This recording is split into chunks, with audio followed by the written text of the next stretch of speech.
Hello and welcome back to another All Nation video. Today I would like to discuss my efforts to improve the trucks for the NW2 switcher engine.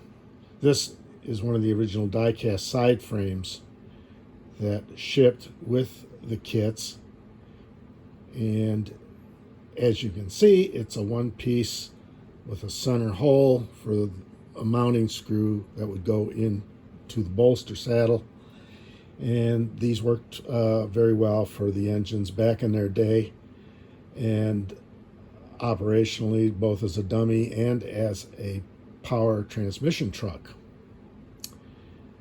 So one of the things I did to research this a little further, and you might also find it interesting, is to look at the original patents. Martin P. Bloomberg patented this in 1938 and also worked with General Steel, and they had patents as well. And I'll probably include these with their descriptions when we go to put our kit for sale on our website. So this project has been on my bucket list for a long time and been wanting to improve upon this truck, and hopefully without spending a lot of money doing it. I think I came up with a nice version in a kit form, and we'll have this available on the website for all the parts and springs, screws, etc., to give you a fully working truck modeled after the All Nation side frame. And by studying the patent drawings, we'll try to get it as close as possible to having it be a operational truck with spring suspension, which was really the focus of these trucks for switching operations on diesel locomotives back in the 1938, 40s, and 50s. And the Type A truck was the first. Many would be familiar with the Type B truck, which I think had the double coil springs, so you would have had 4 coil springs on each side of the truck for suspension. So my intention was to develop all the parts in the CAD program as close to spec as I could. And one of the challenges, of course, was what type of plastics that I could use to 3D print the parts so that we would have a working model either as an unpowered truck or as a powered truck. And I'm going to show you what will come in the kit. We have everything labeled here, and we're going to lay out the parts, which is the first thing I would suggest that the modeler do when they go to build this truck. I would now like to give you a brief overview of the parts. What you see before you, I've tried to list each of the parts and label them so it's perfectly clear what they are. So for example, these would be the 2 main frames, and the assembly would require the sway bars, and you would get the first part of the assembly. And I should talk briefly about the plastics involved. It took a lot of experimentation to find the combination, and I think the majority of the parts for this truck that I'm satisfied with from an operational standpoint or functional standpoint is a formula called a polycarbonate ABS filament. So it has features that are nice in terms of it prints well, the detail as well, and the surfaces where you have moving parts, the friction is probably something that meets my expectations for journals that must spring vertically up and down. And the sway bar is the Filatech Flex 40 plastic, so that instead of having a completely rigid frame, it allows for some flexing, which is, in my opinion, just as important as having your side frames function vertically or with the leaf spring that we'll show later on in the middle for the action up and down or teetering action that you would see when a truck like this goes over a rough track. The next thing is, you'll notice on the main frames is the coil spring assembly is already printed in for the coil springs. We have here our Flex 40 leaf springs, which will be mounted in the center on each side. And again, this is flexible, so if the side frames are compressing, this will compress with the side frame. The bolster utilizes bolster bushings. So as an example, if we mount the air cylinder onto the frame, which we will use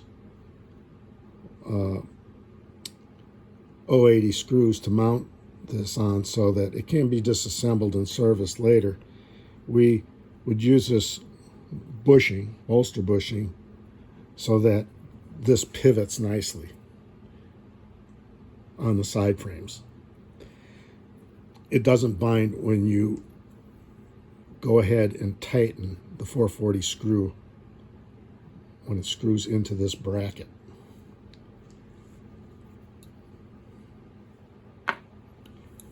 The side frames come in two pieces. The one piece contains the platforms for the coil springs, and these get glued together, and in the patent descriptions they rather reference this as a hollow because there's a lot of airspace between there, and again, that's going to snap over your journals.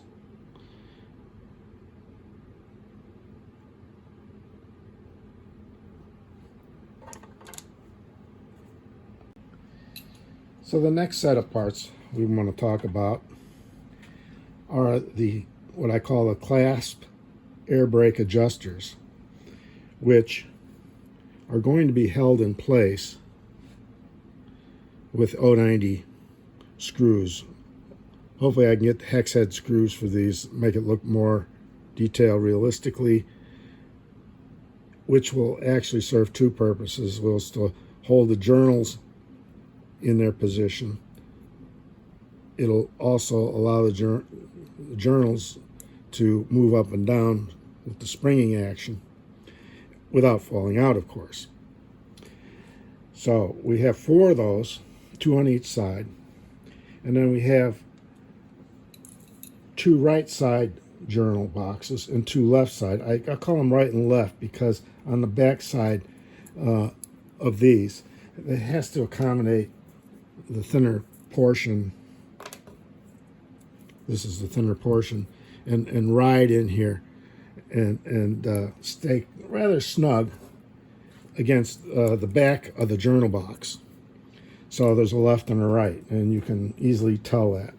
Now you'll notice on some of the parts that there's a brim area from when this was printed on the 3D printer to hold it in place on the build plate, and all you need to do is pull that off and clean it up a little bit, so it's not a big deal, and you'll get a nice clean detailed part.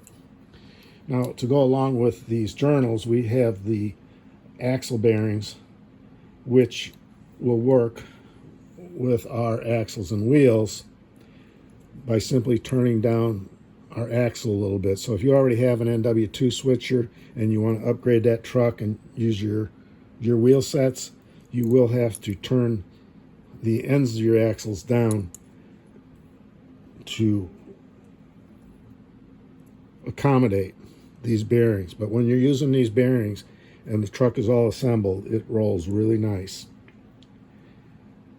Additionally, we show here one air cylinder brake rod, and I'm referring to this long piece of brass, and we generally would cut that to the right length, and at some point we'll figure out the best detail part for the levers for the air cylinder, as it would be attached to that brake rod. I call it a brake rod because when that cylinder is energized, it's going to, of course, either release your brakes or put the brakes on, I should say. And finally, to get these brake adjusters mounted, we supply the 090 screws. And what we've done for you already in 3D printing, we have the holes piloted for the 080 screws to mount the air cylinders, and we have the holes piloted for the slack adjusters to be used with the 090. And these you don't almost have to tap. You can run them in there, and it's really nice touch or fit to it. The only one really that I tap is the center hole on the air cylinder bracket for the 440 bolster mount screw. So as you can see, the screw is tightened up on this. It doesn't go all the way through, but you can snug it up so that you're not binding this. This is still going to give you the necessary play. This kit, in its current form, does not come with wheel sets or axles. We will probably provide wheel sets and axles at some point with the kit, and provide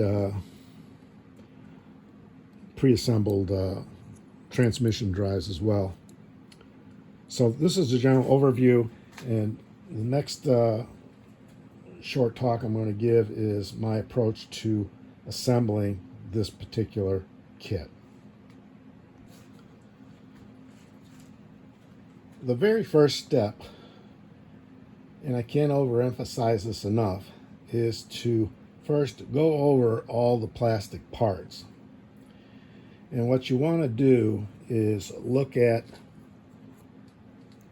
these parts and see if there's any leftover threads or sprues left over from the 3D printing, because I ship these directly off the press without doing any kind of touch-up to them. So for example, on the frames, it's obvious, of course, the journals fit here, and they must slide in order to be functional. So typically what I would do would be to take all four of these and fit these in by hand to see how tight they are. So like this one's pretty tight. I print these to close tolerances. And so typically what you're going to have to do anyway is take these, remove the brim from the journal, and get your reading glasses on and take a close look at this under a good light and see if it needs any cleanup. And typically what I would do is take a nice fine file like this and touch up these channels like this.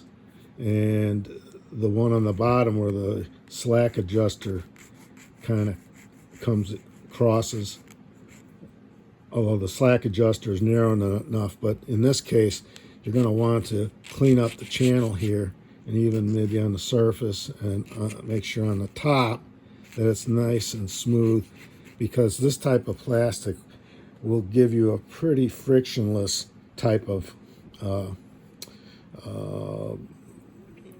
function. And you can see here from the brim there's leftover material, so I would just generally cut that out either with a sharp X-Acto blade. I prefer using a file and touching it up, and I do that to all four, and then I will test how it feels in the frame. Again, I want close tolerance, if I can get it lined up here, but I want a nice smooth action. So this is still a little bit tight. It may be because this surface needs to be touched up a little bit. So I highly recommend doing that. You will also want to take the air brake cylinders, peel off the brim on that. As I say, it comes off pretty easily, although sometimes you'll want to check after it comes off if there's any leftover print material, and then clean it up, especially the back side, because the back side is where your bolster is going to be rubbing against or pivoting on, and you'll want to check that you have a nice smooth surface on that side of the bolster as well.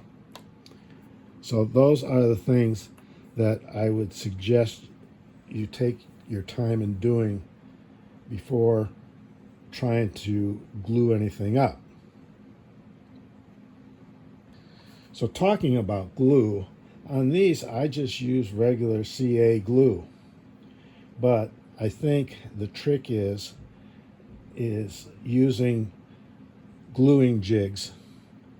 And what I found out is that your next step after you have all your parts cleaned up is you're going to want to try to take this gluing jig and put your parts in there, because you want to glue it up nice and square.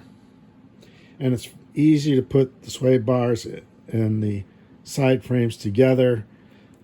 They stay vertical this way, and you put a little drop of CA glue on each corner, let it set, take it out, and you put another drop on this side, this side, this side, and this side, and when all said and done, you have a nice square frame, and you'll notice that it should flex real nice. Now, if this was printed in the same PC ABS material as the side frame, and you glued that on, it would be very rigid.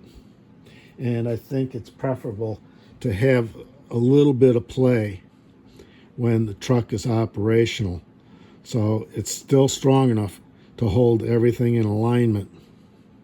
And probably one of the things you'll notice is when you turn this upside down, and you have to make sure that the inside of the frame has the pilot holes where you're going to mount your air cylinders on both sides, you'll probably say, oh, I should have cleaned these holes out here with a little drill bit just to clean any burrs out for the coil springs. So you may want to take a look at that if it's necessary. Sometimes it's not. So this fits nicely. I send one glue jig, or two glue jigs actually, with each kit. Or if you order two kits, you'll get probably just the one set of glue jigs.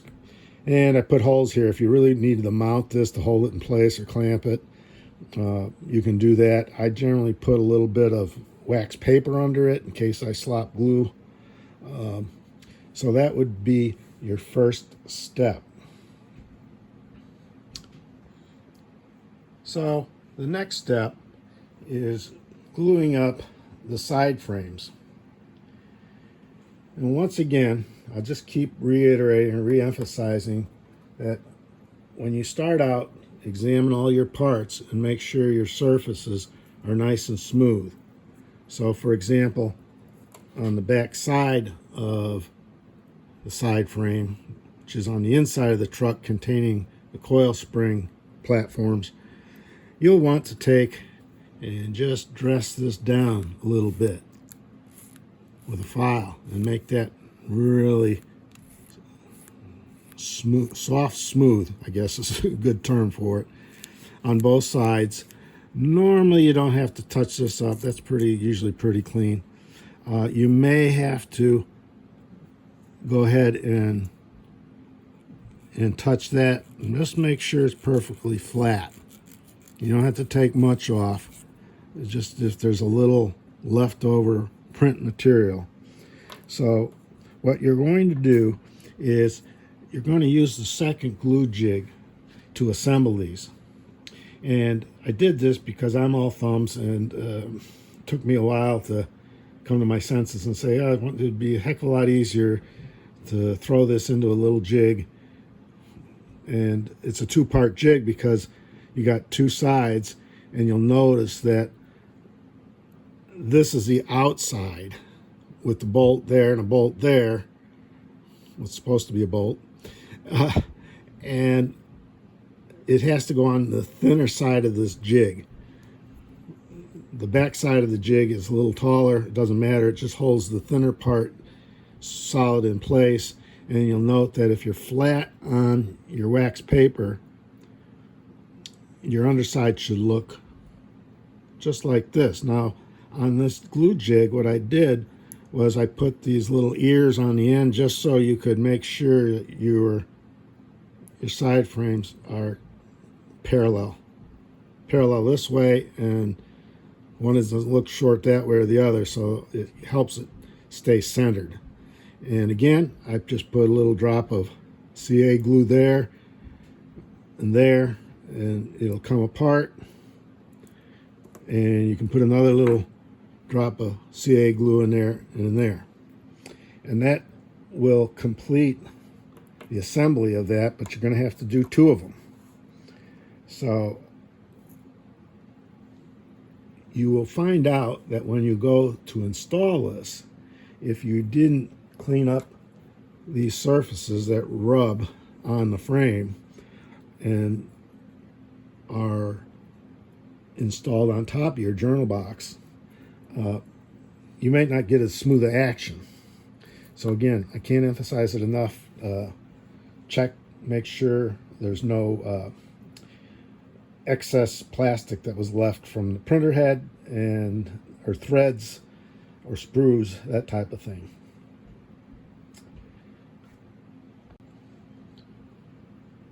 One of the things that I suggest as you go along, you want to kind of hand fit things and assemble them, but not necessarily permanently. So for example, these journals should almost nearly fall out, and you'll be able to feel how smooth they are. You know, I also would pre-assemble the cylinder on both sides before going ahead and mounting it with the 080 screws. And I don't necessarily glue these because I would like to be able to take it apart in the future in case I need to change something or improve upon it, etc. I don't think you'll need to lubricate these friction points here. The plastic is very smooth, and unless somehow it gets dirty, I suppose you should not have to worry about lubrication. In addition to kind of hand assembling this, what you want to do is put your bearings in your journals, like so. And if you haven't already, go ahead and make sure your wheels axles are going to fit in the journals. And again, these tolerances are kind of tight, so these bearings most of the time don't fall out of the journals once you put them in there. But sometimes it's easier to take it out. And of course, when you drop it on the floor, you probably won't find the darn things, but be careful about that. So what this tells me, and it doesn't want to go in easily, is there's probably a little burr in there. So again, it's important to check and see if there's something, a little bit of plastic or something that needs to be just cleaned out with the tip of your X-Acto knife. And these bearings should fit snugly into the journals. That's why I say try to fit things together kind of manually by hand first to see how things feel and fit before trying to do a final assembly. It'll save you a lot of time. So this bearing popped in nicely, and it probably feels a little on the loose side, so it might fall out, but you don't want to force it or use a pliers on it and press fit it in. It should fit snugger, even slightly loose, because once you put your axle ends into these bearings, they'll stay in the journal. So remember, I talked about the journals having two right side, two left side, and you'll come to realize that when you hand assemble this and you take, for instance, just this part, the side frame that hasn't been glued up yet to its matching outer side, that when it lays in here, it's going to, if you look on the right side, it lays right up against the frame and sets on top of the journal, and it's a little cut out here. Now I deliberately put this journal in incorrectly, so the cutout is on the far left side instead of the inner side, so it doesn't really, it won't lay in there nicely. So you'd have to switch this out for the one where the cutout is on this side. So you want to be sure that you get this correct on both this side of the frame and this side. I mean, you can switch them and you'll find out that by looking at it from a vertical standpoint, if I turn this around, if you were to put this fully assembled guy in here like this, you would see that something ain't right. It's not sitting snug in there like it should. And you need that snugness so when it's operational suspension, it'll operate correctly. Just part of the fun of model building. And we hope that this kit is easy to build for just about any modeler that wants to tackle this and have a couple of hours of enjoyment, and think of the hours of operational enjoyment you'll have once it's done. So what I did was I swapped this one out for the correct journal so that this side frame, inner side frame, would lay right in there nicely. You'll notice that there's no ears along this edge or this edge. It's so wholly dependent right now on this side frame being very close to the frame in its movement, and it should work pretty nice. But I'll tell you, the most aggravating thing about the kit probably is going to be cleaning this up once you take the brim off, because you want to check all sides and make sure it's got sharp corners, it's clean as can be, even on the externals, and you'll know pretty well how well you've done in terms of cleaning up, and then fitting this in here so that it slides nice.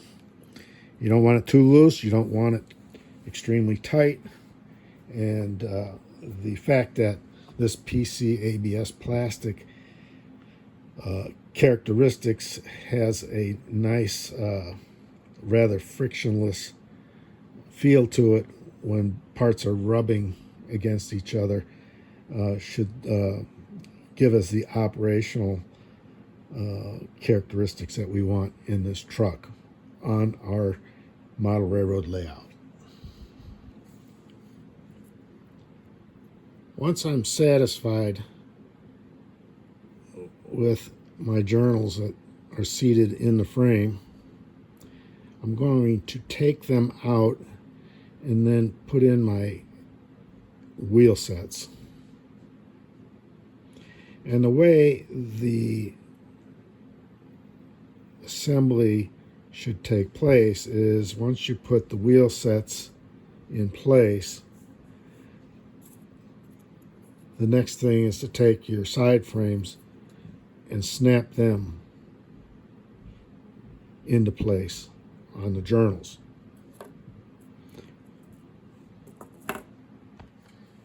So the next step is I generally will take my axles and wheel sets, assemble those after I've turned these down just a little bit and test fitted the bearings.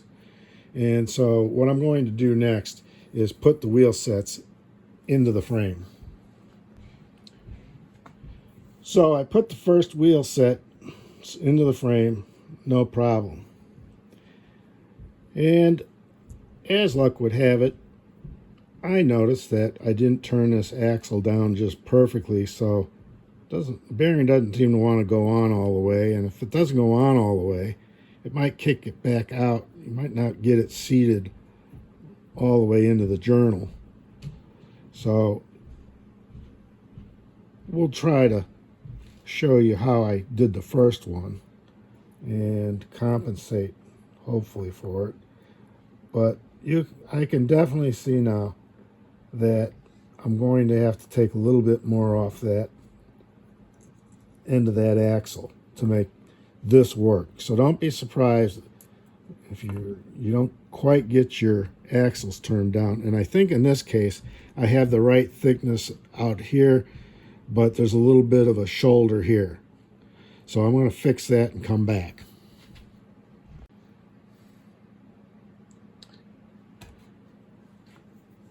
So I never like to make a video that's absolutely perfect from start to finish, particularly in model building, because you always know something's going to go haywire. You need to fix something. As a reminder, if you're putting your wheel sets back on the axle, check the gauge. Make sure it's going to roll down the track nice. I found that on this one end of the axle for this bearing, there was a little bit of a burr. And when you press these wheels onto our axle, there's a shoulder here. So that is a good guide. And on these wheel sets, I put in wheels with the big holes and insulated both sides for my testing purposes. But normally you would have one side insulated, the other one non-insulated for electrical pickup. If you're two-rail 12-volt DC, you would want to make sure that is insulated so you don't short out the works on your layout. So here we go. I'm ready to install this set of wheels into the frame. See how it goes.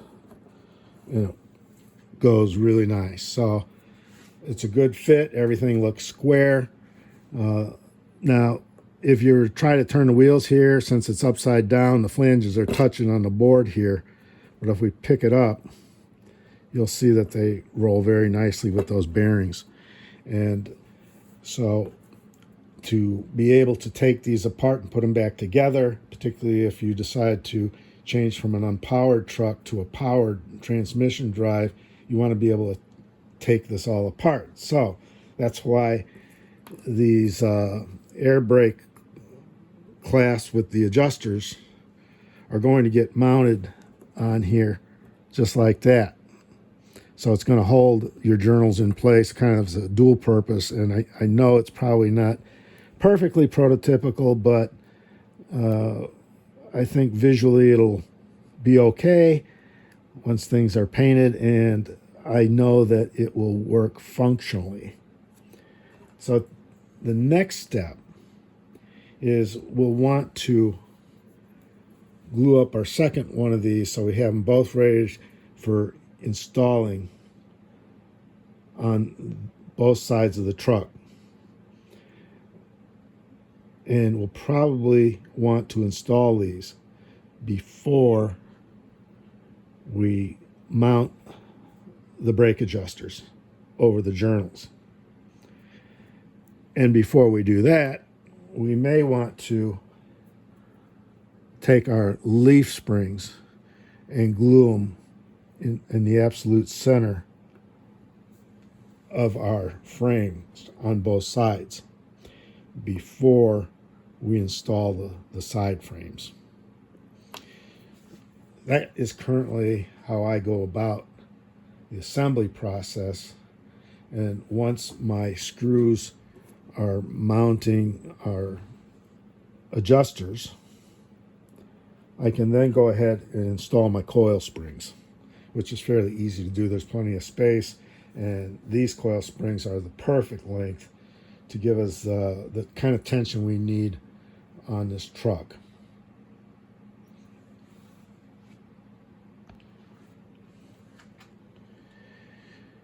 Now, the reason I did not go ahead and install the air brake cylinder is because it's a little easier to put your wheel sets in because the frame is sitting flat on the table, whereas once these are installed, it's going to raise it up the distance of your cylinder, and it's going to teeter on you unless you block it.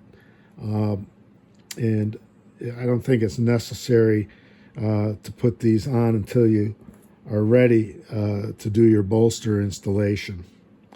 Now, one thing I did not mention is on these brake cylinders, what you want to do is clear the brake cylinder hole to accommodate the brass rod that is there for your levers. And I do not yet have the levers designed.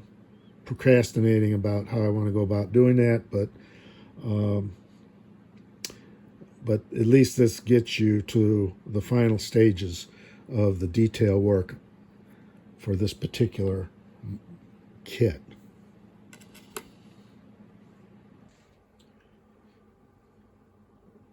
This pretty much concludes this video on assembling this truck for my NW2 switchers, or even if I want to use these on other models, for example, my SW1500. So before you can see it's completely assembled, and a couple of reminders when you do assemble these. And you have your gluing jig. Make sure your parts go into the jig like so, with your coil springs on the outside. Make sure you use the sway bars so that they're in this position.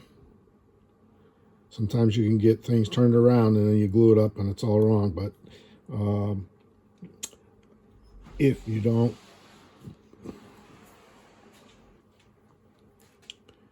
if by chance you forget to tap these 080 holes, you'll recall that this frame has enough flexibility in the sway bars where you can get your tap in there and do it afterwards. You want to remember also to have 2 right and 2 left journals. You can tell this by the indentation here alongside where the bearings go, so that your inside side frame lays in there nicely, and then you need a right and a left brake and brake adjuster assembly. So there's 4 of these all together, 2 for the right, 2 for the left. So I hope you enjoyed this video. I'm going to take the next step and put these trucks under my SW1500.